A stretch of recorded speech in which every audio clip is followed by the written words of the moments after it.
Então, quando a gente fez a primeira punção, né, quando a gente faz o primeiro estímulo, o que é esperado? Né? Que a gente tenha sempre o maior número de óvulos que a gente conseguir.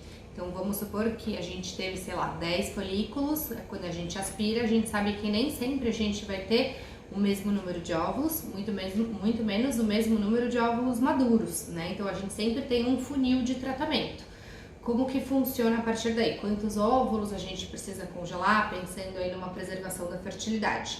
Isso depende da idade da paciente, né? Mas geralmente a gente fala uma média de 15 a 20 óvulos. Por quê?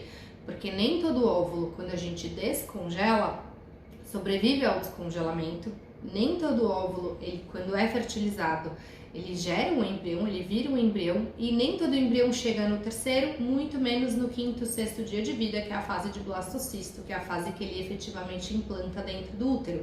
Então, se a gente já tinha um funilzinho de tratamento quando a gente congela óvulos, quando a gente faz o embriãozinho, né, quando a gente faz a fertilização in vitro, a gente tem um funil ainda maior. Por isso que a gente gosta, né, de ter esse númerozinho aí em torno de 15, 20 óvulos. E quando a gente não atinge esse número numa primeira tentativa, o que a gente pode fazer?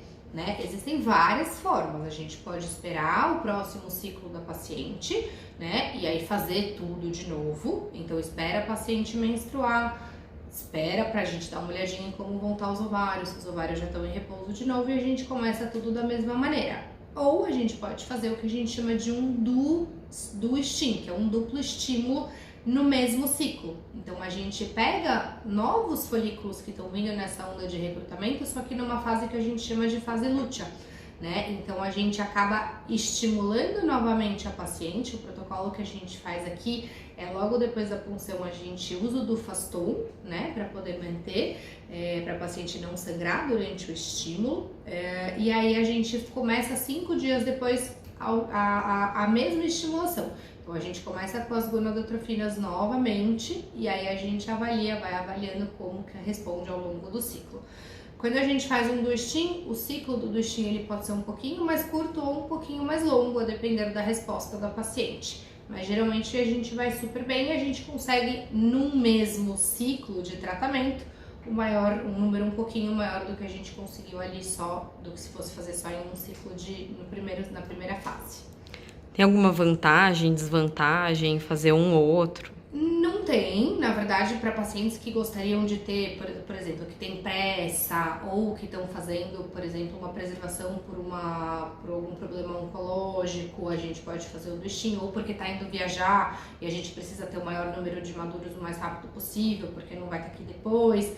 Mas se não, na verdade, não teria tantas outras vantagens em relação a repetir o ciclo num outro momento.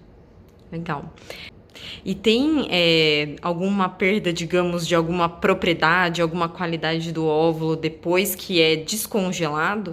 Não de qualidade, mas a gente pode perder o óvulo. O óvulo pode não sobreviver ao descongelamento quando a gente descongela, mesmo que bem pouco ou muito tempo depois. No descongelamento, claro que hoje as técnicas são muito melhores, mas a gente pode ainda ter perdas nesse descongelamento.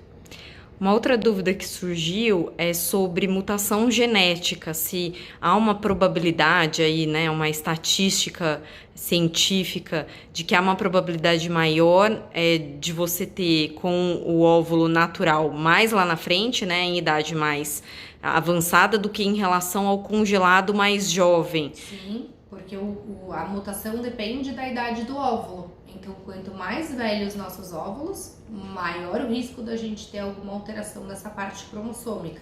Então, quando a gente faz a preservação para congelar, a gente está preservando numa fase em que o óvulo vai ter essa idade. Ele ficou preservado nessa idade de congelamento. Então, quanto mais jovem a gente for, claro, também sem extrapolar muitos limites, mas quanto mais jovem a gente for, menor o risco a gente tem, né? Então, antes um óvulo congelado mais jovem, de 32, 33 até seus 37 anos, do que óvulos acima de 40 para utilizar a fresco. E uma última dúvida, é possível que haja algum tipo de rejeição no corpo da mulher de um óvulo de uma outra idade, né, digamos? Não, a idade do óvulo, na verdade, não tem relação com a idade do útero que vai receber. Tanto que tem muitas pacientes que são receptoras de óvulos ou embriões, né? Então, que já têm uma idade mais avançada e acabam recebendo óvulos ou embriões de pacientes mais jovens, né? Então, tem toda a questão de implantação, que é super importante, mas não por conta da idade ser diferente. Legal. Oi, gente, eu esqueci de falar para vocês que gostaram do vídeo, curtirem o vídeo, compartilharem e também seguirem o canal para acompanhar os outros vídeos que eu vou postar aqui ao longo dessa jornada, né, sobre esse tema. E também, se você quiser saber um pouco mais do trabalho que eu faço, as minhas redes sociais, né, LinkedIn, Instagram, Twitter e Facebook com o meu nome, tá bom? Obrigada!